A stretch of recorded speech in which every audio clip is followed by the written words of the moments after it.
사랑하는 성도 여러분, 오늘도 하나님의 풍성한 은혜가 저와 여러분들의 삶의 자리에 늘 함께 하실 수 있기를 주님의 이름으로 간절히 축원합니다. 오늘 우리가 기록되어져 있는 출애굽기 11장 1절로 10절까지 기록되어져 있는 이 하나님의 말씀은 우리가 잘 아는 마지막 10가지 재앙의 마지막 번째 재앙인 장자의 죽음에 해당되어지는 그러한 메시지입니다. 아홉 번째 재앙인 흑암의 재앙을 통해서도 하나님 앞에 온전한 순종과 하나님 앞에 온전히 항복되기를 거절했던 바로와 애굽의 상황 속에서 하나님은 이제 마지막 재앙의 카드인 장자의 죽음으로 심판의 메시지를 증거하시는 것을 보게 됩니다. 우리가 마지막 이 장자의 죽음을 통해서 재앙이라고 하는 것을 우리가 한번 생각해 보는데, 이 재앙은 누구에게는 큰 심판과 재앙이었지만 또 어떤 이들에게는 하나님의 구원과 하나님의 축복의 통로가 되어지는 역할을 하고 있었다 하는 것을 여러분들이 눈여겨봐야 합니다. 특별히 이 재앙을 통해서 이스라엘 백성들에게는 엄청난 축복의 역사가 있는 것을 봅니다. 이제 출애굽기 11장 1절로 10절까지 기록된 메시지를 한번 살펴보도록 하겠습니다. 1절은 기록하기를 여호와께서 모세에게 이르시기를 내가 이제 한 가지 재앙을 바로와 애굽에 내린 후에야 그가 너희를 여기서 내보내리라. 그가 너희를 내보낼 때에는 여기 반드시 다 쫓아낼 것이다. 이렇게 증거합니다. 그리고 2절에 기록된 대로 백성에게 말하여 사람에게 각기 이웃들에게 은금 패물을 구하게 하라 하시더니, 하나님이 이제 이스라엘 백성들을 내보내시는 본격적인 출애굽의 아침에 이스라엘 백성들이 먼저 해야 할 일이 있었습니다. 그것은 바로 각각 이웃들에게 은금 패물을 구하게 하셔서 이스라엘 백성들이 애굽을 떠나가는데 그냥 빈손으로 나가게 하신 것이 아니라 하나님의 축복과 하나님이 주시는 이 물질의 부요와 축복도 함께 가지고 나가도록 하나님께서 이스라엘 백성들을 축복하셨다는 것입니다. 그래서 3절에 기록된 메시지를 살펴보니까 여호와께서 그 백성으로 애굽 사람의 은혜를 받게 하셨고, 또 그 사람 모세는 애굽 땅에 있는 바로의 신하와 백성의 눈에 아주 위대하게 보였다. 성경은 이렇게 증거합니다. 그러니까 오늘 3절에 기록된 대로 애굽 사람들로 하여금 은과 금과 폐물을 구하는 일에 있어서 하나님이 그들의 마음을 활짝 열어 이스라엘 백성들이 마음껏 은과 금과 폐물과 보석과 보물들을 가지고 출애굽을 할 수 있도록 하나님께서 이미 역사하셨다는 것을 보게 됩니다.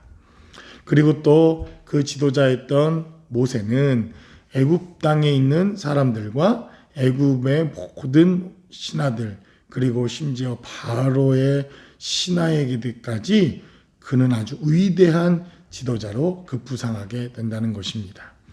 그러므로 여러분, 이 재앙이라고 하는 것, 어쩌면 고통과 고난의 시간이라고 하는 것은 누구에게는 참으로 견디기 어려운 고통과 고난의 시간입니다. 그러나 어떤 이들에게는 축복의 시작이요, 또 어떤 이들에게는 지도력과 하나님의 위대한 하나님의 역사를 증거하고 나타내는 이러한 일에 쓰임받는 지도자로 성장하고 자라가는 시간이 될 수 있다고 하는 사실을 본문은 우리에게 증거하고 있습니다. 그래서 이제 5절에 기록된 메시지를 살펴봅니다. 애굽 땅에 있는 모든 처음 난 것은 왕위에 앉아있는 바로의 장자로부터 맷돌 뒤에 있는 몸종의 장자와 모든 가축의 처음 난 것까지 죽을 것이다. 이렇게 하나님이 명령하십니다. 마지막 10번째 재앙에서 살아남을 자가 없다는 것입니다. 특별히 장자의 죽음. 이 애굽에 있어서 마지막 우상은 무엇입니까? 바로 장자입니다.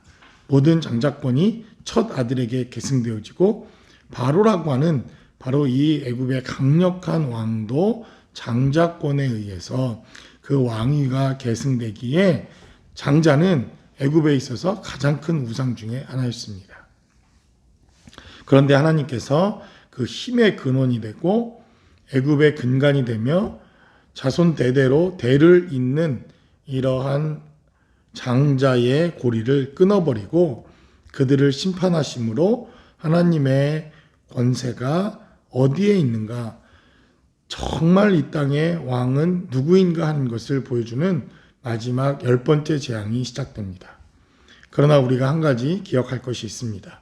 어제 흑암의 재앙에서도 3일 동안 밤낮으로 그 누구 한 치 앞도 알아볼 수 없는 대흑암과 재앙이 있었지만 이스라엘 백성들이 거하는 땅, 고센 땅에는 빛이 있었고 그곳에는 어둠이 임하지 아니하였다고 성경은 밝히 증거합니다. 이 장자의 재앙을 피할 수 있었던 유일한 방법은 무엇입니까? 이제 우리가 어린 양의 피를 문설주에 바르는 역사를 또 보게 되지만 바로 7절에 기록된 대로 하나님의 약속이 있었다는 것입니다. 이 언약에 근거한 문설주에 피가 발라져야 바로 우리의 모든 재앙으로부터 우리는 넘어갈 수 있습니다. 7절은 기록하기를 그러나 이스라엘 자손에게는 사람에게나 짐승에게나 개 한 마리도 그 혀를 움직이지 아니하리니 여호와께서 애굽 사람과 이스라엘 사이를 구별하는 줄을 너희가 알리라 하셨나니 라고 성경은 기록합니다. 여기도 구별이라는 단어가 등장합니다. 제가 차별과 구별을 구분하는 가장 좋은 방법은 사람의 기준으로 무엇인가 나누면 그것은 차별입니다. 그러나 하나님의 기준으로 그것을 나누면 그것은 구별이 됩니다. 그래서 여러분들 오늘 본문에도 하나님이 구별하시는 것, 하나님이 애굽 사람과 하나님께서 하나님의 백성으로 구별하시고 그리스도인과 또 아직 예수님을 알지 못하는 사람으로 구별하시고 천국과 지옥으로 나누어 구별하시고 하나님의 교회와 세상의 기관들을 구별하시고 이렇게 하나님의 기준으로 하나님의 방법으로 하나님의 말씀으로 구분짓는 것, 그것은 구별이다 이렇게 말씀을 드렸습니다. 그래서 오늘 7절에 기록된 대로 하나님은 또 이스라엘 백성들을 거룩하게 구별해 놓으십니다. 이것이 이제 마지막 장자의 고통, 장자의 죽음에 앞서 하나님께서 이 심판에 앞서 이스라엘 백성들을 구원하시고 하나님의 백성들을 구원하셔서 그들이 하나님의 은혜 안에서 출애굽하여 가나안 땅에 들어가기 전 밟아야 할 여정과 또 축복을 하나님이 기록해 놓습니다. 그러므로 우리가 10가지 재앙을 쭉 말씀을 통해서 나누고 있는데 이 재앙은 누군가에는 돌이킬 수 없는, 씻을 수 없는 그러한 심판과 대재앙으로 역사하게 됩니다. 그러나 여러분 한 가지 분명히 기억하십시오. 하나님의 은혜는 하나님의 백성들에게 축복이요. 또 하나님이 이러한 연단과 고통을 통해서 우리를 더 단단하게 하시고 더 하나님의 것들로 채우시고 하나님의 풍성한 것들로 부어주시는 통로가 될 수 있다고 하는 사실입니다.